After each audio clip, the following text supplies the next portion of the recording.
Hello everyone, welcome to back my channel. I hope everyone is having a wonderful day. Before starting the video, please go ahead and hit the subscribe button and give this video a thumbs up.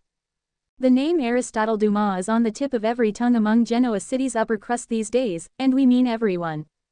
Not only has he been the talk of the town for months, but speculation about his private party in Nice, France has the alias now being uttered every 5 seconds or so. While some folks are full of anticipation, others are guarded, and they're wise to be wary. Genoa City's elite have seen some things in their soap lifetimes, so Dumas' invitations have definitely raised the hairs on the back of a few necks. Black and gold embossed envelopes arriving mysteriously amid speculation that Aristotle is coming after various family companies definitely contributed to the growing sense of unease. But the offer of an all-expenses-paid trip to his private estate on the French Riviera for a select few was truly an eyebrow-raiser. Dumas emerged on the business scene a handful of years back and has never shown his face, even on the internet. Presumably, only those who work closely with him have seen him. He wouldn't even meet with Billy after reaching out to him regarding Chancellor. Now, he suddenly seems set to reveal himself to an entire group. It leaves one with more questions than answers. The entire scenario is kinda spooky. But the one thing you can count on in a soap opera is that there will be clues in the dialogue as to what's going on. There's a reason that this party is being held on the cryptic date of Friday the 13th and that invitees are calling the whole thing creepy and feeling a sense of foreboding, and the reason isn't good. Case in point was the recent dialogue between Chelsea and Adam, who felt snubbed after not receiving an invitation. Now, there are many reasons that might have happened. Perhaps Newman Media isn't on Dumas' radar. Or maybe Dumas knows someone needs to stay back and hold down the fort, which would suggest he has an intimate knowledge of Newman Enterprises. Finally, it wouldn't be at all surprising if Adam and Dumas have a prickly past as well. After all, we all believe the mystery mogul will be exposed as someone we already know. Find out who here. Strikingly, however, Adam told Chelsea that he feels she's right and they're better off on this side of the ocean. He had the feeling Dumas is setting a trap. Adam even went so far as to say, something doesn't feel right. We can only speak for ourselves, but we trust Adam's gut, and we believe this was the writers letting us know that the creepy invitations from a recluse for an isolated private party on Friday the 13th are indeed something to worry about. At worst, we could be looking at something out of a horror story. Someone goes missing or gets killed at the remote estate. The kickoff for a murder mystery maybe. At best, the murder mystery would be of the fake party variety and no one would actually be harmed. Somewhere in the middle is the possibility that Dumas will reveal himself at the bash and will prove to be someone all those in attendance know, fear, or with whom they share a past connection. Any way you slice it, the party qualifies as an ambush, as the party guests are sure to be taken off guard no matter what happens. Let's hope everyone comes out unscathed and makes it home to Genoa City. And let's hope we can finally stop hearing the name, Aristotle Dumas. Dumas' private party is an ambush. Here's how we know. The invitation looked expensive, embossed on thick parchment, the ink shimmered like fresh blood under moonlight. At the top, in ornate cursive, you are cordially invited to Dumas' private party. No return address, no phone number, just a date, a time, and a location, the glass house on Hollow Ridge. Everyone at Lakehaven High whispered about the party all week. Dumas was new, but he wasn't ordinary. Tall, sharp-featured, and impossibly smooth, he transferred in mid-semester with a French accent and a black Jaguar that purred like a predator. No one knew where he lived, but he always wore a red ring and spoke with a calmness that cut through the usual cafeteria chaos. When the invites showed up, only 12 of them, everyone assumed it was going to be the kind of party legends are born from. Or nightmares. We should have known. Maya first noticed the weirdness.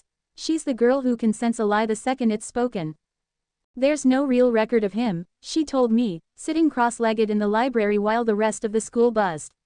No parents, no medical forms. His address field in the system just says, pending. So he's rich and mysterious, I shrugged, scrolling through the party's rumored guest list on my phone.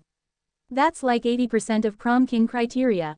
Maya didn't laugh. He's something else. Like, older, way older. Like a senior. She stared, like he remembers the plague. I laughed then, but I'd remember those words later.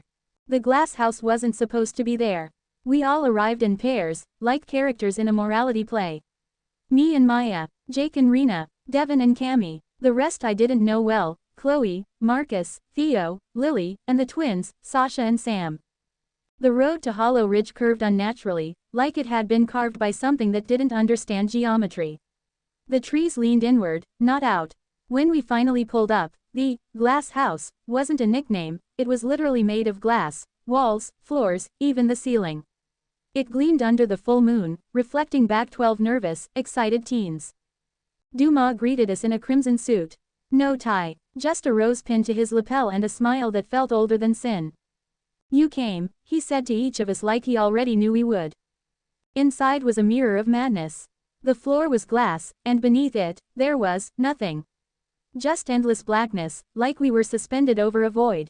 The walls reflected us, but sometimes, they didn't. In the west wall, Cammie's reflection blinked a half-second too slow. In the north wall, Jake's double smiled wider than he did. We laughed it off, took selfies, pretended it wasn't unsettling. There was no music, no food, just champagne glasses filled with something thick and dark, not red, but more like rust. "You must drink before we begin," Dumas said softly, placing a glass in each of our hands. Chloe downed hers like a dare. Then Lily. The rest followed, one by one. I didn't drink mine, neither did Maya. We shared a glance. Something was wrong. Then the games began. Dumas clapped his hands once. The lights dimmed, the walls darkened, the mirrors turned black. And the doors, if there ever were doors, vanished. Dumas smiled. "Welcome to my private party. You are here because each of you carries a lie. A secret, and tonight, we will unburden ourselves." His voice shifted, echoing in our heads more than our ears. "You may confess voluntarily, or be revealed, involuntarily." The first confession came easy. Chloe burst out laughing. "What is this, a murder mystery party?" Dumas turned to her, still smiling. "Chloe Parker, you stole your cousin's asthma medication and let her take the blame. She almost died. You told your family it was an accident." Chloe stopped laughing. "What the hell?" she snapped. "How do you?" She collapsed mid-sentence, frothing. Her eyes turned milky white, veins blackening up her neck. Within seconds, she was still. Dead. We screamed. Dumas didn't move. "Confession accepted," he whispered. Then he looked to the rest of us. "Shall we continue?" Panic tore through the group. Jake pounded on the glass wall. It didn't even vibrate. Devin hurled a chair at it, nothing. Maya grabbed my arm, her nails digging into my skin. We weren't getting out.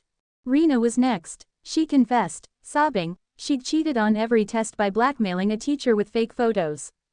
She didn't die. Her glass turned clear again. The rest of ours stayed black. The house knew who was lying. One by one, we spilled. Marcus admitted to bullying a kid into a suicide attempt. Theo confessed to recording girls in the locker room. The twins cried as they confessed to swapping identities so one could commit crimes while the other got alibis. Each time someone confessed, their mirror cleared. When someone lied, Cammie tried, it cracked. Thin spiderwebs across the black glass. Dumas watched like a conductor. Or a butcher. Then Maya spoke. She stood tall, refusing to cry. "I don't have a lie," she said. Crack. Her mirror fractured. "I don't," she screamed. "I don't lie. I don't." The glass beneath her began to fade, showing the void below. "Maya." I grabbed her arm, yanking her back as the glass returned. But her reflection stayed gone.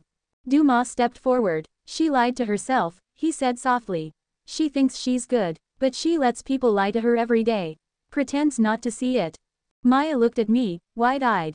"What's he talking about?" And then I felt it. The weight of my lie. I couldn't keep quiet.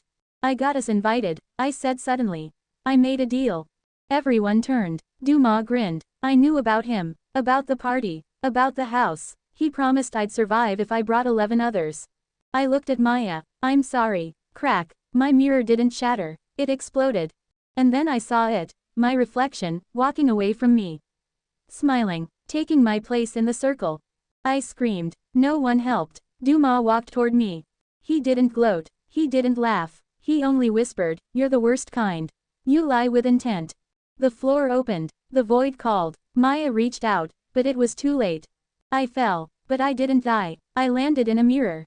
Trapped behind glass. Screaming, pounding, watching the rest of them survive. Watching my reflection laugh with them. Hug Maya. Comfort her. I could see the others who had failed too, Chloe.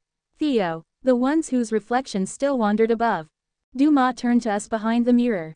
We all wear masks, he said. But some forget they're wearing them. He raised his glass to the truth. So, how do we know it was an ambush? Because only 5 made it out. Because Maya never talked again. Because Dumas never came back to school. Because sometimes, in the mirrors near Hollow Ridge, we still see ourselves, smiling, walking, wearing our clothes. But they're not us. Because I'm still here, behind the glass. And I know what you did. Because you're next. And the invitation is already on its way. Thanks for watching this video and please subscribe our Update World 24 YouTube channel for more update news.